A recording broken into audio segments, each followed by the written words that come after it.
कालाय नमः स्वाहा परमेश्वरे नमः स्वाहा परिग्रहाय नमः स्वाहा संवत्सराय नमः स्वाहा प्राणदाय नमः स्वाहा लीलभ्याय नमः स्वाहा महोशोकाय नमः स्वाहा महामखाय नमः स्वाहा श्री नमः स्वाहा राय नमः स्वाहा श्रीमते नमः स्वाहा संगाय नमः स्वाहा सदानंदाय नमः स्वाहा अनिशाय नमः स्वाहा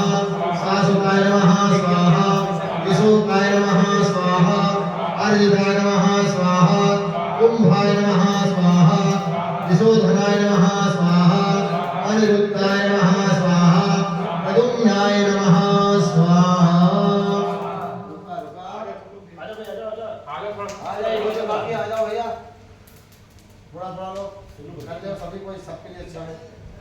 हरि ओम अनंतकाय नमः स्वाहा विष्णवे नमः स्वाहा धनंजय नमः स्वाहा ब्राह्मणे नमः स्वाहा ब्रह्मविदे नमः स्वाहा ब्राह्मणाय नमः स्वाहा ब्रह्मजाय नमः स्वाहा ब्राह्मण प्रियाय नमः स्वाहा महाक्रमाय नमः स्वाहा महातेजसे नमः स्वाहा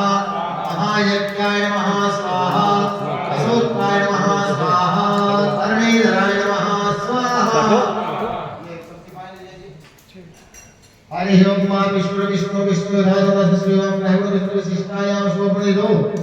बोलिए अष्टमीयाम पुण्यतिथौ भानुवासरे भाद्रपद मासे शुक्ल पक्षे अपना नाम लीजिए पूरा अपने गोत्र का उच्चारण कीजिए बोलिए कश्यप गोत्र उत्पन्नस्य मम आत्मनः श्रुति स्मृति प्राणोक्त शास्त्रोक्त पुण्य फल प्राप्त्यार्थं महाकाली महालक्ष्मी महासरस्वती त्रिगुणात्मिका श्री जगदम्बा नवारण मंत्रस्य हवन महं करिष्ये तत्पुण्यं चलिए स्वाहा कीजिएगा ओम ह्रीं क्लीं चामुण्डाय विष्णवे नमः स्वाहा ओम ह्रीं क्लीं चामुण्डाय विष्णवे नमः स्वाहा